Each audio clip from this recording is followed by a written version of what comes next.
Assalamualaikum warahmatullahi wabarakatuh. Alhamdulillahi rabbil alamin.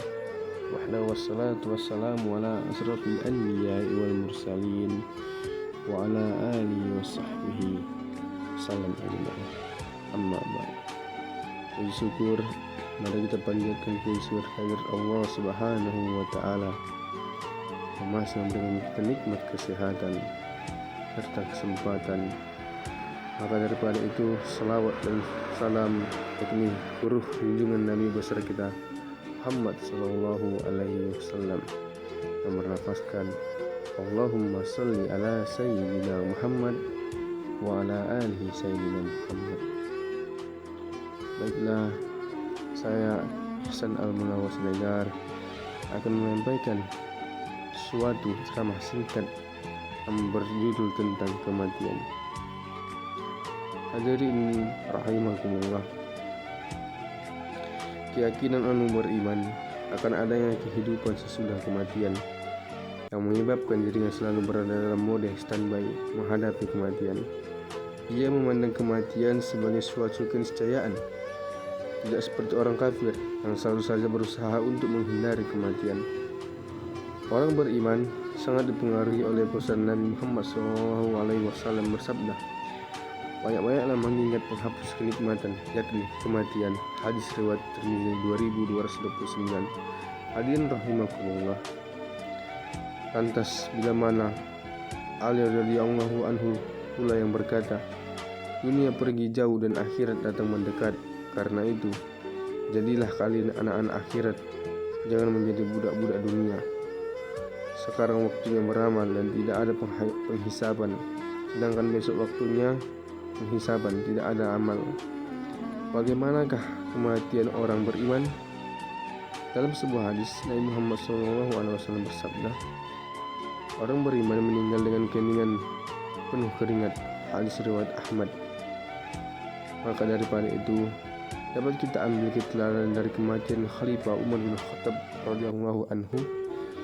Ia ditikam oleh Abu Lulah saat sedang mengimami sholat subuh. Umar pun jatuh tersungkur bersimbah darah. Dalam keadaan seperti itu, ia tidak ingat istri, anak, harta, keluarga, sanak saudara atau kekuasaannya. Yang ia ingat hanya la ilaha illallah Muhammadar Rasulullah hasbiyallahu wa ni'mal wakil. Setelah itu, ia bertanya kepada sahabatnya, siapakah yang telah menikamku? Kau ditikam oleh Abu Lulah al-Majusi. Umar radhiyallahu anhu berkata, segala puji bagi Allah Ta'ala yang membuatku terbunuh di tangan orang yang tidak pernah bersujud kepadanya walau hanya sekali. Dan Umar pun mati syahid. Dan ketika Rasulullah SAW menghadapi sakaratul maut, beliau mengambil secarik kain dan menaruhnya di wajah beliau karena parahnya kondisi yang beliau hadapi. Lalu beliau berdoa, la ilaha illallah, la ilaha illallah, la ilaha illallah. Artinya, sungguh kematian itu sangat pedih ya Allah, bantulah aku menghadapi sakaratul maut. Ya Allah, ringankanlah sakaratul maut itu buatku. Hadis riwayat Bukhari wa Muslim.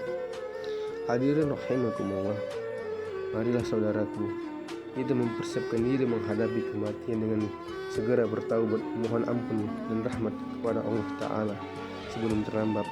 Sebab begitulah kematian orang kafir, suatu bentuk kematian yang diwarnai penyesalan dan sungguh terlambat. Dan kematian itu memiliki semua makhluk Allah, manusia, hewan, tumbuhan, termasuk bangsa, malaikat, setan, dan semuanya yang akan merasakan apa yang namanya kematian. Dalam ayat Al-Quran Allah Subhanahu wa ta'ala berfirman, kullu nafsin dha'iqatul maut, setiap yang bernyawa pasti akan merasakan kematian. Maka daripada itu, kematian membuat hubungan antara orang-orang yang dicintai yang karena mencintai terpisahkan. Karena kematian seseorang harus meninggalkan harta benda yang begitu dicintai, begitu dibanggakan dan begitu diagung-agungkan. Hadirin rahimakumullah, maka kita sebagai hamba Allah Subhanahu wa ta'ala, marilah kita memperbanyak amal ibadah dan mendekatkan diri kepada Allah Subhanahu wa taala agar senantiasa di hari kemudian kelak kita mendapatkan syafaatnya. Maka daripada itu, hai hadirin, tidak ada yang kita bisa mengelakkan kapan datangnya kematian itu. Dan kematian adalah sesuatu yang pasti akan kita hadapi, dan kita tidak tahu dengan seperti apa kita akan mati di tangan Allah Subhanahu wa taala. Maka dari itu, pada hadirin sekalian, marilah kita senantiasa meningkatkan keimanan dan ketakwaan kita kepada Allah Subhanahu wa taala, dan mempersiapkan diri kita dan memperbanyak amal soleh, serta banyak melakukan sunnah-sunnah Rasul, membaca ayat suci Al-Quran, dan kemudian kita memperbaiki hubungan kita sesama antar manusia, dan memperbaiki hubungan kita terhadap Allah Subhanahu wa taala. Wahai hadirin rahimakumullah, pernahkah kita renungi di dalam hati kita, bagaimana setelah kita mati ke depannya, bagaimana kehidupan yang kita rasakan? Sampai sekarang tidak ada pun satu pun yang bisa terbayangkan setelah mati bagaimana keadaan yang di dalam kubur. Maka dari itu, para jamaah sekalian, marilah kita terus meningkatkan keimanan dan ketakwaan kita kepada Allah Subhanahu wa taala, agar senantiasa Allah Subhanahu wa taala mengampuni segala dosa-dosa yang kita perbuat dan membukakan pintu surganya untuk kita. Mudah-mudahan kita adalah orang-orang yang mati dalam keadaan husnul khotimah. Mungkin sekianlah ceramah yang dapat saya sampaikan, mudah-mudahan bermanfaat untuk kita semua. Assalamualaikum warahmatullahi wabarakatuh.